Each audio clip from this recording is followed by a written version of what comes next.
Assalamualaikum warahmatullahi wabarakatuh. Waalaikumsalam warahmatullahi wabarakatuh.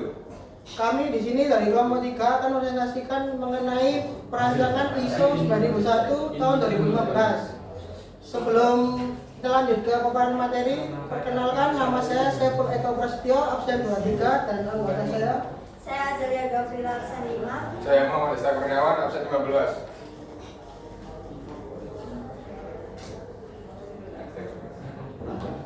Pengertian untuk ISO sendiri adalah badan yang mengelola atau mengesahkan standar ISO dalam lingkup internasional, dan ISO 9001 ini merupakan standar dalam tetapnya suatu manajemen mutu. Next, untuk sejarah ISO sendiri, sejak tahun 1943 Inggris mulai menetapkan standar seleksi pemasok untuk kebutuhan militer.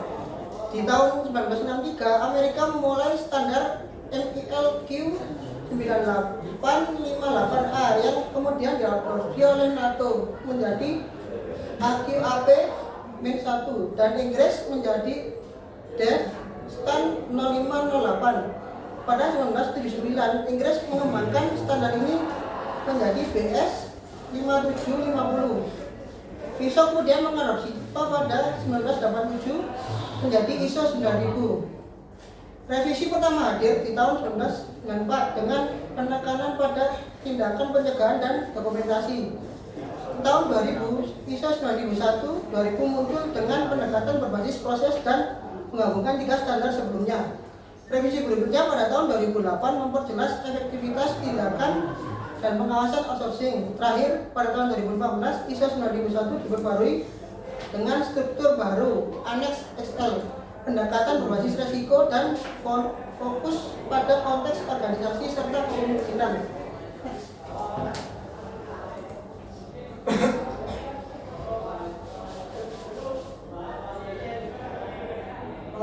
Ini proses sertifikasi ISO.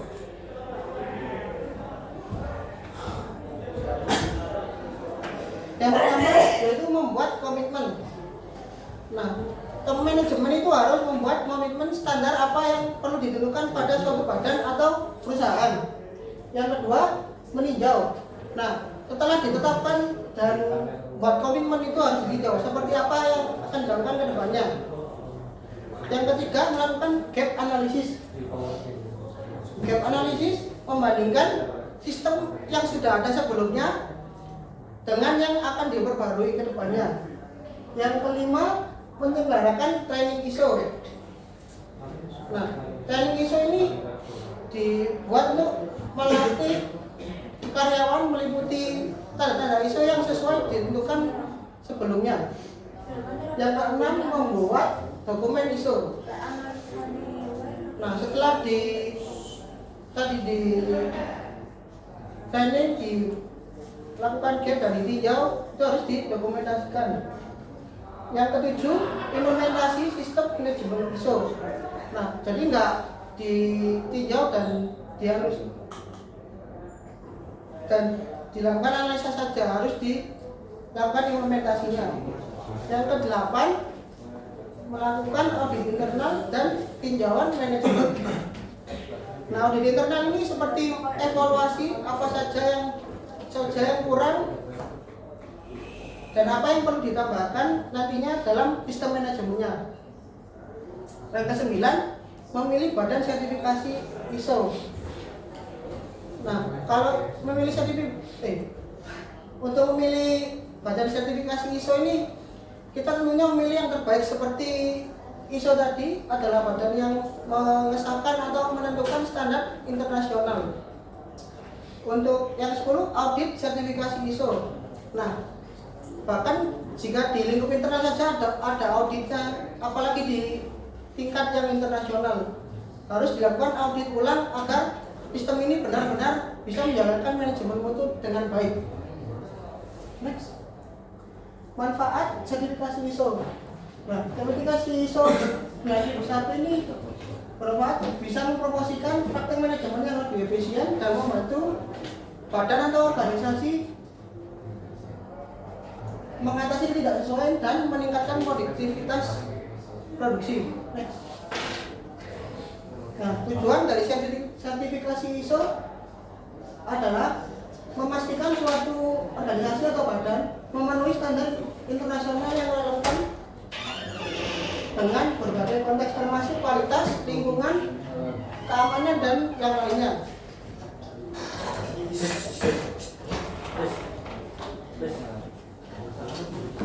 Nah, untuk selanjutnya atau untuk perancangan apa saja yang diperlukan akan dijelaskan oleh teman saya. Selanjutnya adalah persyaratan dokumen yang harus dipenuhi oleh organisasi yang ingin mengimplementasikan ISO. Yang pertama ada dokumen wajib yang isinya itu ada ruang lingkup SMM, kebijakan mutu, sasaran mutu, kriteria untuk evaluasi, dan pemilihan pemasok. Selanjutnya adalah rekaman wajib yang isinya ada rekaman pemantauan dan pengukuran peralatan kalibrasi, rekaman pelatihan keterampilan, pengalaman dan kualifikasi, rekaman tinjauan persyaratan produk atau jasa, rekaman tentang hasil tinjauan desain dan pengembangan, rekaman tentang masukan untuk desain dan pengembangan, rekaman pengendali desain dan pengembangan, rekaman perubahan desain dan pengembangan, karakteristik produk yang akan diproduksi dan jasa yang akan diberikan, rekaman tentang properti pelanggan, rekaman perubahan ketentuan dalam produksi atau jasa, rekaman kesesuaian produk atau jasa dengan kriteria penerimaan, rekaman output atau hasil yang tidak sesuai, pemantauan dan pengukuran hasil, program audit internal, hasil audit internal, hasil dari tinjauan manajemen, hasil tindakan korektif. Dan ada dokumen non wajib yang dapat digunakan untuk implementasi ISO, yaitu ada prosedur untuk menentukan konteks organisasi dan pihak yang berkepentingan, prosedur untuk menangani risiko dan peluang, prosedur untuk kompetensi, pelatihan dan kesadaran terhadap SMM, prosedur untuk pemeliharaan peralatan dan alat ukur, prosedur untuk pengendalian dokumen, prosedur untuk penjualan, dan lain-lain. Selanjutnya adalah analisis kesenjangan. Analisis kesenjangan merupakan sebuah fase untuk dapat menyelesaikan suatu masalah dengan menemukan kesenjangan serta mengisi kesenjangan tersebut agar dapat mencapai kondisi yang diinginkan. Nah, jenis kesenjangan ini ada 5. Yang pertama adalah kesenjangan kinerja, yaitu hasil kerja tidak sesuai dengan target kualitas atau waktu. Kesenjangan proses, yaitu prosedur tidak sesuai dengan standar ISO, seperti dokumen yang tidak lengkap. Selanjutnya ada kesenjangan kompetensi, yaitu karyawan belum punya kemampuan atau pelatihan yang cukup. Kesenjangan dokumentasi, yaitu dokumen tidak sesuai atau tidak lengkap menurut persyaratan ISO. Dan yang terakhir kesenjangan kepatuhan, yaitu tidak mematuhi hukum atau peraturan yang berlaku. Selanjutnya adalah persiapan analisa kesenjangan. Langkah-langkah analisa kesenjangan ini, persiapannya itu ada identifikasi tim audit internal, yaitu membentuk tim audit dari berbagai departemen yang paham ISO dan proses perusahaan. Lalu penentuan ruang lingkup audit, yaitu menentukan area dan tujuan audit serta waktu pelaksanaannya. Yang ketiga, pengumpulan dokumen dan informasi seperti SOP, laporan audit, dan wawancara staf. Dan yang terakhir, penyiapan alat dan metode seperti membuat checklist, formulir, dan menggunakan software audit jika memungkinkan. Nah, ini langkah-langkah analisa kesenjangan, yaitu yang pertama identifikasi standar dan persyaratan, yaitu dengan mengenali semua persyaratan ISO 9001 yang harus dipenuhi. Yang kedua, evaluasi kondisi saat ini dengan mengumpulkan data proses yang sedang berjalan melalui wawancara, observasi, dan dokumen.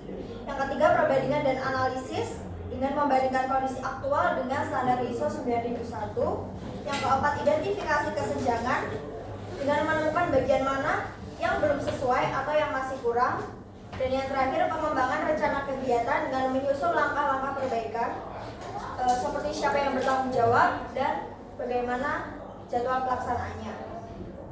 Nah, untuk langkah-langkah implementasi ISO-nya itu adalah dengan pemahaman tentang ISO 9001, yaitu dengan mempelajari isi standar ISO 9001 dan sesuaikan dengan bisnis perusahaan.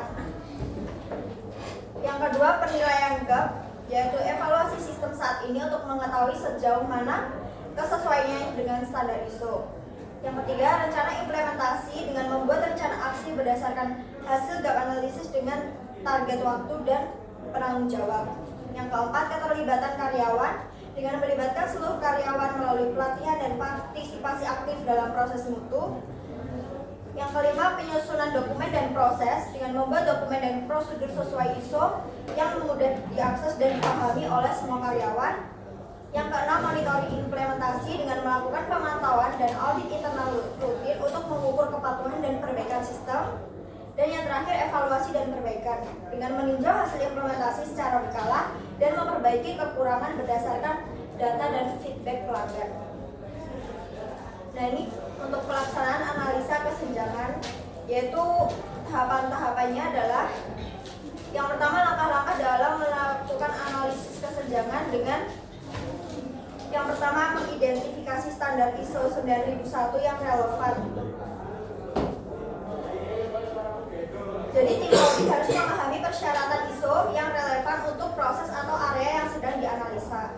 Pengumpulan data dengan menggunakan metode yang telah disiapkan sebelumnya seperti wawancara dengan staf, observasi dan tinjauan dokumen. Yang ketiga, analisis data yang dikumpulkan. Setelah data terkumpul, maka langkah selanjutnya adalah menganalisis informasi tersebut secara menyeluruh dengan membandingkan praktik dan kinerja aktual dengan persyaratan ISO 9001. Yang kedua adalah metode pengumpulan data. Yang pertama adalah dengan wawancara dengan staf, yaitu wawancara langsung dengan staf yang terlibat dalam proses yang sedang dianalisa dengan memberikan wawasan mendalam tentang bagaimana proses berjalan dan diimplementasikan dalam praktik sehari-hari. Lalu observasi langsung.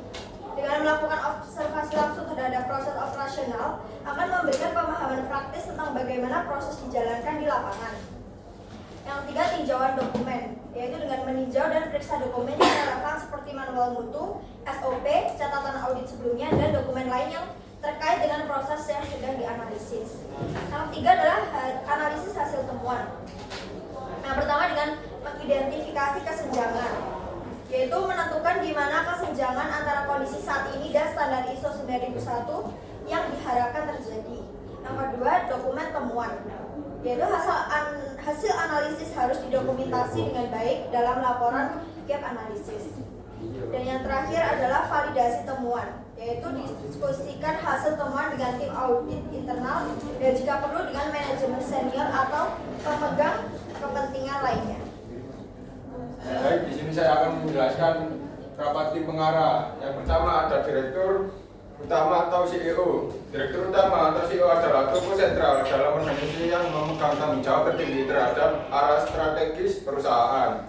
Direktur utama ini memiliki beberapa peran, yaitu menyetujui dan mengesahkan kebijakan mutu sebagai bagian dari strategi organisasi secara menyeluruh.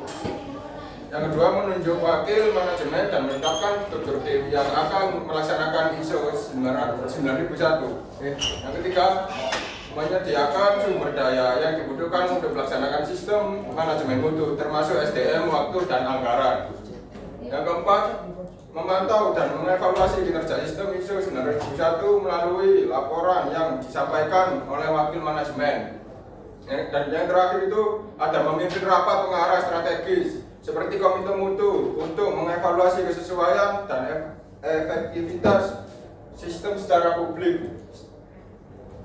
Dan yang kedua ada manajemen puncak.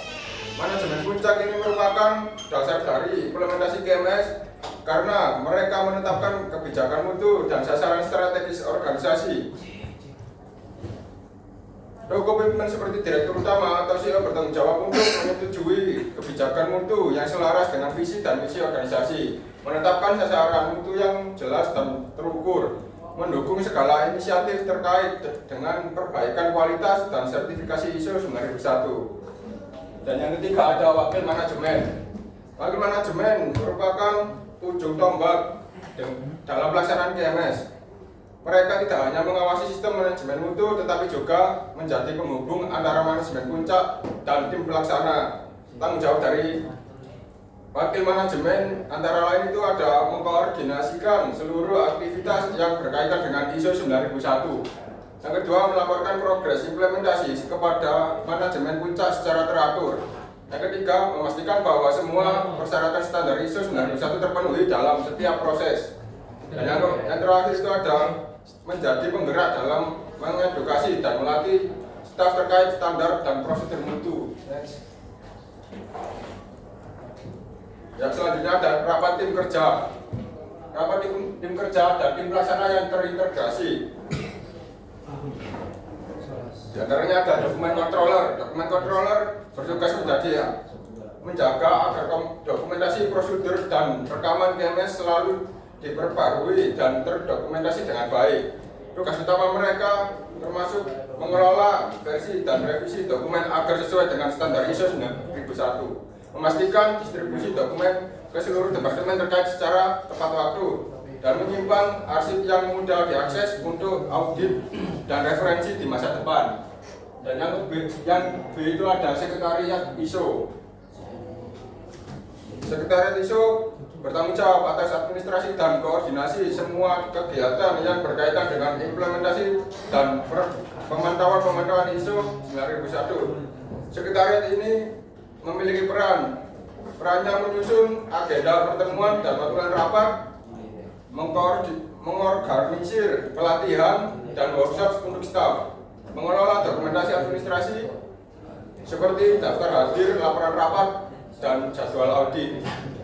Dan C itu ada tim audit internal. Tim audit internal merupakan komponen penting dalam memastikan bahwa sistem quality management system berfungsi sebagaimana mestinya. Tim audit internal memiliki peran yaitu melakukan audit rutin untuk memeriksa kesesuaian proses dengan standar ISO 9001. Dan kedua itu ada mengidentifikasi area yang memerlukan perbaikan dan memberikan rekomendasi tindak lanjut. Dan yang terakhir ada melaporkan hasil audit wakil manajemen agar segera diambil langkah korektif jika terjadi ketidaksesuaian. Dan yang ketiga ada working group leader dan working group. Struktur organisasi 9001 biasanya melibatkan kelompok kerja yang tersebar di berbagai departemen organisasi. Working group leader berperan sebagai pemimpin kelompok yang bertanggung jawab untuk mengkoordinasikan pelaksanaan proses-proses spesifikasi dalam TMS di setiap departemennya. Yang kedua adalah menghubungkan tim lapangan dengan tim manajemen untuk menyampaikan perkembangan dan tantangan yang ada. Dan yang terakhir memastikan bahwa setiap anggota kelompok memahami tugas dan kontribusinya dalam mendukung TMS. Yang kedua ada koordinator khusus dalam pelaksanaan TMS. Di antaranya ada koordinator pelatihan. Koordinator pelatihan ini memiliki peran bertanggung jawab untuk merencanakan dan melaksanakan program pelatihan sehingga seluruh pegawai memahami standar ISO 9001. Koordinator pelatihan meliputi menyusun materi pelatihan sesuai dengan kebutuhan organisasi dan standar mutu, menjadwalkan sesi pelatihan dan workshop secara rutin agar update dengan perkembangan terbaru, memastikan evaluasi dan penilaian setelah sesi pelatihan untuk mengukur efektivitas pembelajaran.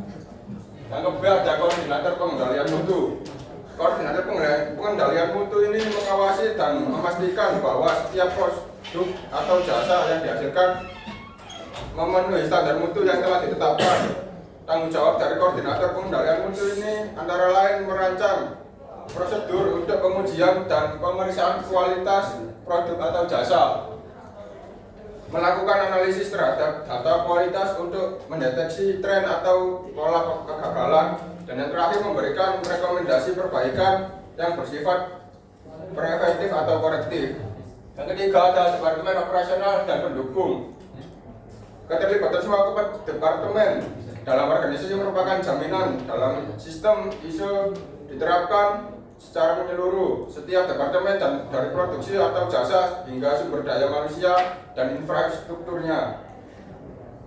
Departemen operasional memastikan bahwa proses produksi atau layanan berjalan sesuai standar dan prosedur KMS. Dan departemen pendukung ini mengelola aspek pendukung seperti sumber daya manusia, infrastruktur, dan lingkungan kerja agar mendukung kelancaran operasional KMS. Nah, ya, di depan ini adalah struktur organisasi. Struktur organisasi ada direktur utama. Di bawah direktur utama itu ada manajemen puncak. Di bawah manajemen, puncak ada wakil manajemen, dan seterusnya. Simpulannya, proses perancangan ISO 9001 2015 mencakup pemahaman terhadap konteks organisasi, identifikasi pihak berkepentingan, dokumentasi jelas dan terkoordinasi. Selain itu, penerapan metode analisis kesenjangan atau gap analisis, pelaksanaan audit internal serta rapat koordinasi antara tim pengarah dan tim kerja menjadi bagian penting dalam memastikan sistem berjalan sesuai standar. Melalui sistem ini, organisasi diharapkan dapat meningkatkan kepuasan pelanggan, memperkuat daya saing, serta membangun budaya kerja yang lebih disiplin, terdokumentasi, dan berorientasi pada mutu. Ya. Selanjutnya sesi tanya jawab. Apakah ada yang ditanyakan? Ada yang ingin ditanyakan. Silakan Mas Panji. Saya perkenalkan, nama saya Panji Pramustia dari dengan nomor absen 20 dari kelompok 7. Pertanyaan saya tuh pernah dengar perusahaan yang tidak punya sertifikasi ISO ini, tapi tetap aja banyak keluar dari pelanggan atau customer-nya gitu. Jadi saya tuh mikir, ISO ini cuma buat pajangan doang ya, jadi buat keren-kerenan aja ya, buat keren-kerenan aja buat mengungkapin sertifikasi perusahaan.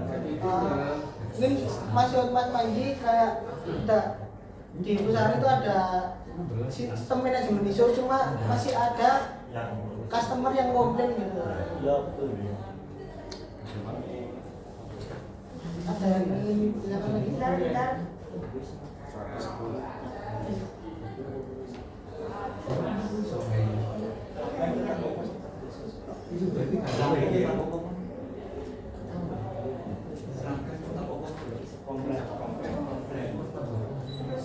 Lanjut Mas Ali. Silakan Mas Ali. Apakah Bisa disebutkan nama dan nomor absen? Nama saya Ali Raza Priyamodo, absen 3, izin perusahaannya. Apakah ISO 9001 itu hanya cocok untuk perusahaan besar atau juga bisa diterapkan di perusahaan kecil? Soalnya kan dilihat dari struktur organisasinya itu kan banyak. Apakah di UMKM kecil-kecil itu bisa juga diterapkan?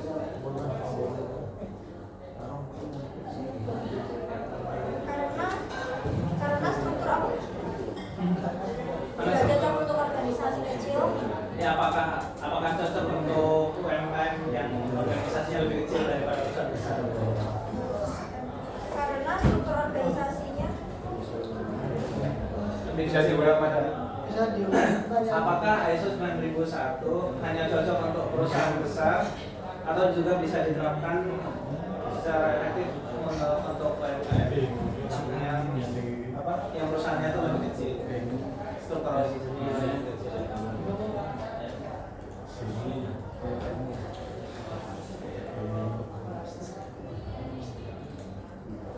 Karena struktur. Apakah struktur itu Ya, efektif untuk organisasi perusahaan kecil Ya. UMKM karena struktur organisasi yang Lebih kecil dibanding dengan perusahaan yang besar.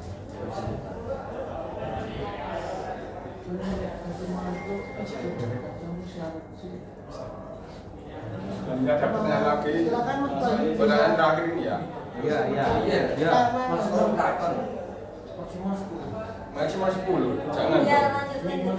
Silakan Mas Panji. Apakah ada yang ditanyakan lagi? Izin bertanya, seberapa penting penerapan ISO di sebuah Nama perusahaan? dan nomor absen. Oh iya. Perkenalkan, nama saya Wahyu Riansyah dari kelas 2B, absen 24.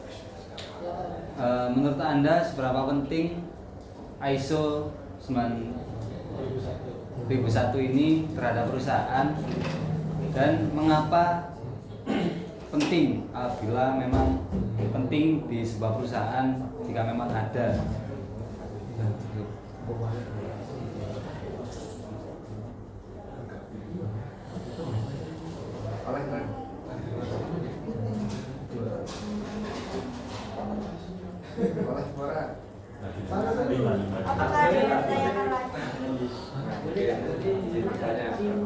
dari pertama absen 25 dari kelompok 5. Nah, pertanyaan saya, jika sebuah organisasi mengalami banyak ketidaksesuaian, Sabar. jika sebuah organisasi jika sebuah organisasi mengalami banyak ketidaksesuaian pada saat audit surveillance ISO 9001 surveillance ISO 9001 2015. Nah, analisislah langkah-langkah strategis apa yang harus diambil oleh manajemen untuk pemulihan dan keberlanjutan sertifikasi. Yang dilakukan Yang langkah-langkah strategis apa yang harus diambil oleh manajemen untuk pemulihan dan keberlanjutan sertifikasi.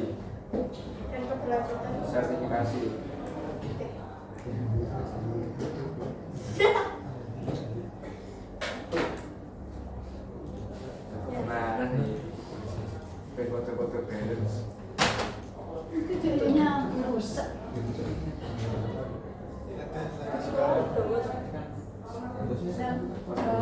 Dah, apakah ada yang ditanyakan lagi? Oh, tidak ada. Itu Mas Ariel. Terakhir ini ya, Mas. Terakhir.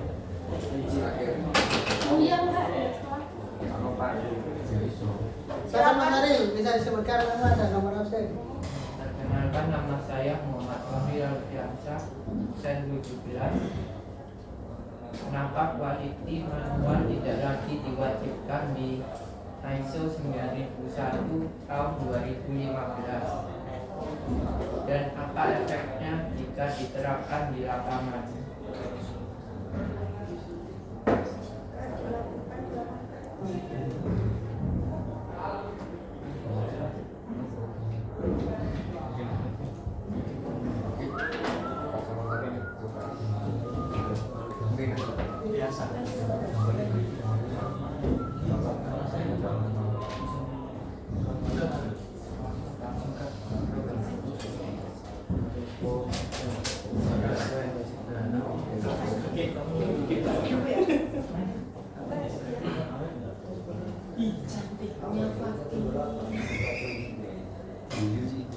Seneng arek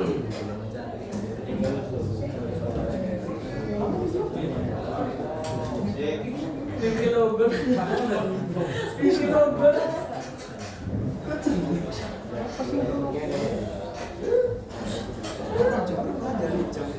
Jadi saya akan menjawab pertanyaan dari Mas Panji, yaitu pertanyaannya adalah di perusahaan ada sistem manajemen ISO tapi masih banyak konsumer yang komplain. Apakah ISO itu hanya untuk keren-kerenan aja? Nah, jadi meskipun di sebuah perusahaan ini ada sistem ISO-nya ya, bukan berarti secara otomatis produk atau layanan mereka akan selalu memuaskan pelanggan. Jadi ISO 9001 ini sebenarnya adalah standar sistem mutu yang tujuan utamanya untuk membantu perusahaan membangun proses kerja yang terstruktur, terdokumentasi, dan terfokus pada perbaikan berkelanjutan. Jadi ISO ini lebih menekankan pada bagaimana perusahaan mengelola kualitas, bukan sekadar hanya hasil akhirnya.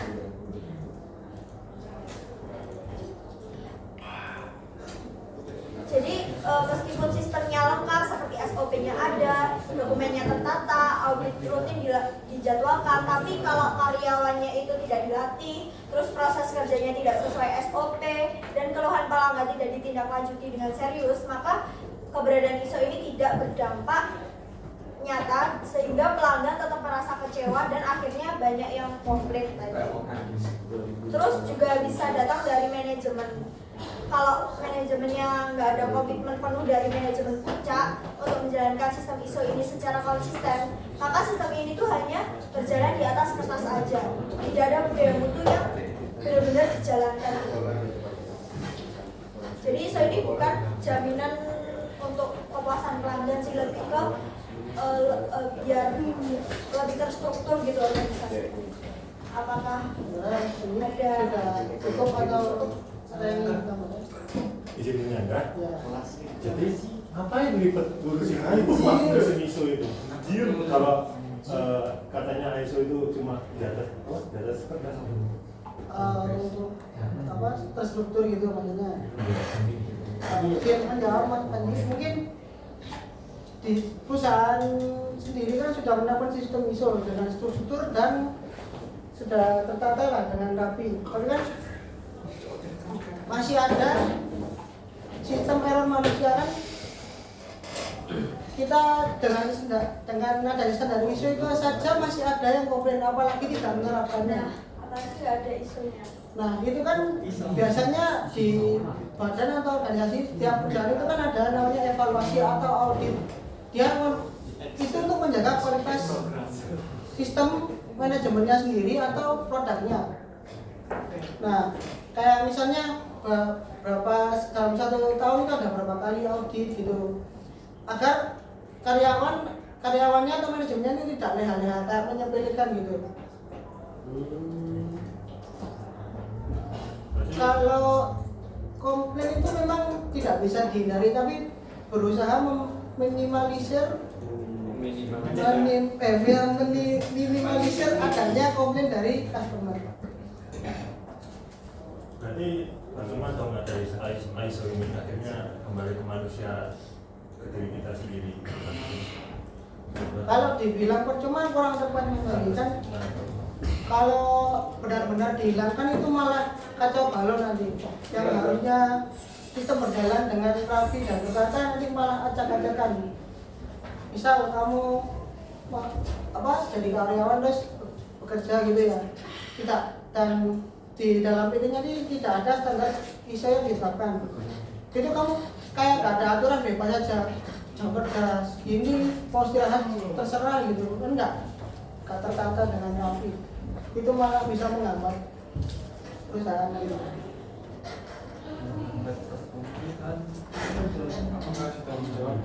Apakah sudah cukup Mas Panji? Iya. Oleh tidak ada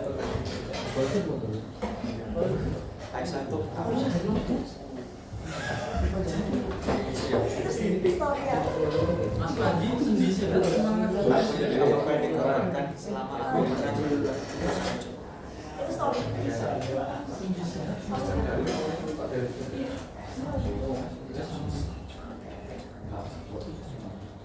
Izin menjawab pertanyaan dari Mas Ali. Iya.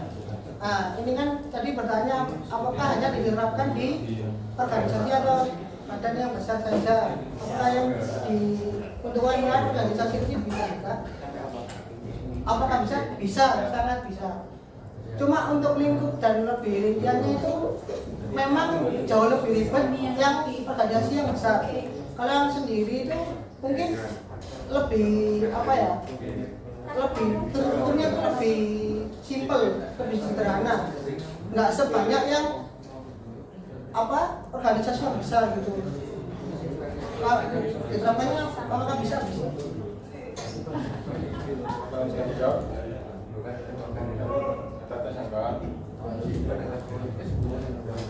Berarti kalau misalnya kan organisasinya lebih simpel kan. Berarti misalkan kayak yang bagian-bagian yang perusahaan yang lain itu bisa dijadiin satu gitu ya. Iya, itu kan menyesuaikan karena setiap badan atau organisasi itu kan beda-beda dalamnya, tergantung bagaimana organisasi itu bekerja. Sudah menjawab Mas Ali? Sudah, terima kasih. Selanjutnya pertanyaan dari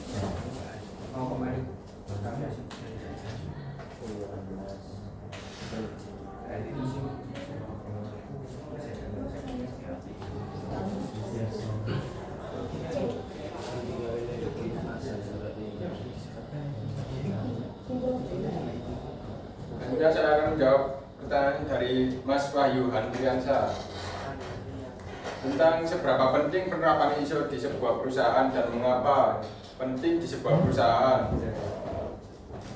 Penerapan ISO ini sangat penting bagi sebuah perusahaan karena menjadi landasan untuk menciptakan sistem kerja yang tertib, efisien, dan berorientasi pada kualitas. Dengan menerapkan ISO, perusahaan belajar untuk memahami kebutuhan pelanggaran secara dalam, bukan hanya sekadar jualan produk atau jasa. Penerapan ISO juga menciptakan budaya kerja yang lebih profesional karena setiap karyawan tahu perannya, tanggung jawabnya, dan bagaimana mengukur kinerjanya. Pak sudah menjawab dari Mas Wahyu Andriansyah. Selamat datang.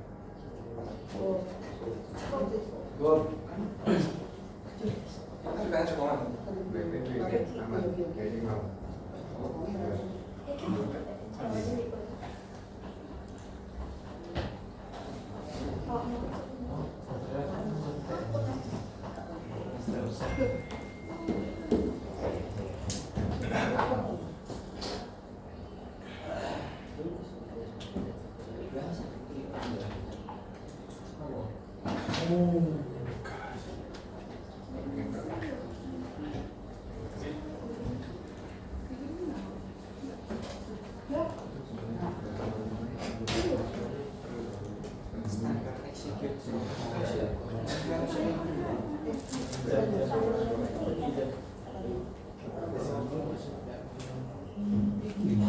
Itu tadi jadwal tahunan kan? Jadwal gimana? Jadwal gimana? Jadwal gimana?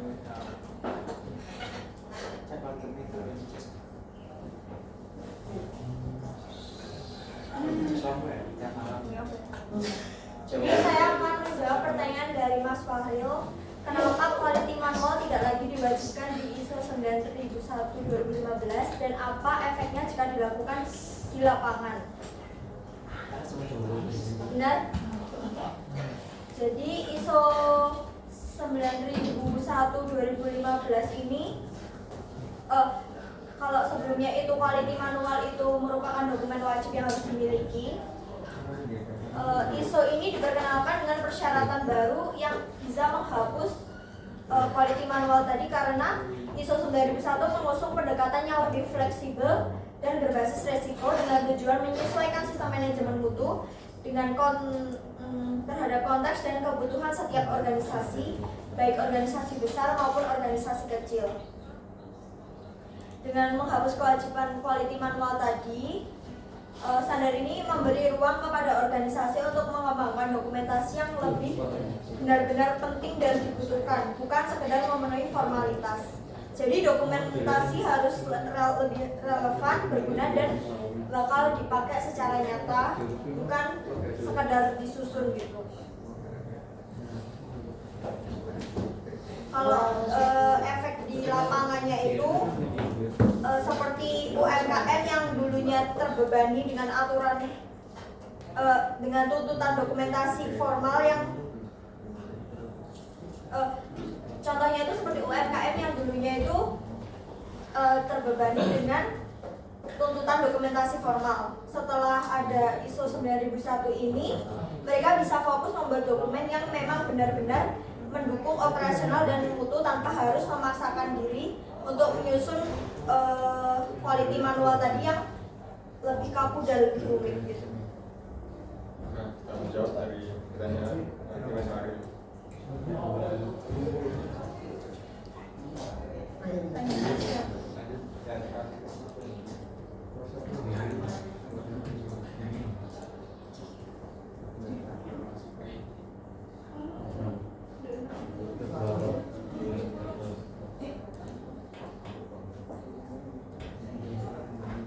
Saya akan menjawab pertanyaan dari Mas Yogi. Jika sebuah organisasi mulai banyak ketidaksesuaian pada audit, surveillance ISO, analisis, langkah strategi yang harus diambil oleh manajemen untuk pemulihan dan berkelanjutan sertifikasi. Audit surveillance ini adalah audit yang secara berkala.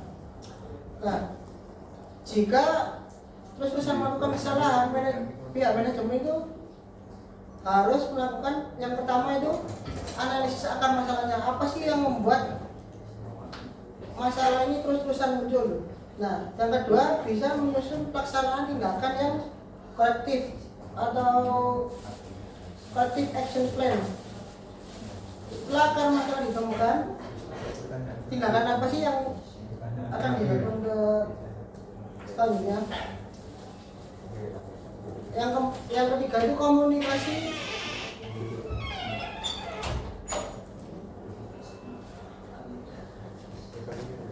internal yang kuat.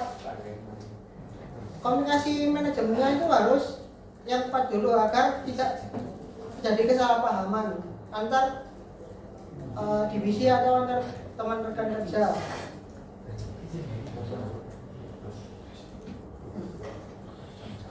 Apa itu sudah menjawab Mas? Sudah. Cukup. Terima kasih Mas Ibu. Baik, karena semua pertanyaan sudah terjawab, maka kami akan menutup presentasi hari ini. Sekian dari kelompok 3. Kalau ada salah kata atau perkataan yang mengenakan, mohon dimaafkan. Wassalamualaikum warahmatullahi wabarakatuh.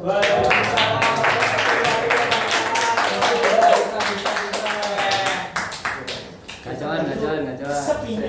Apa-apa itu. Lah iku sing desain iku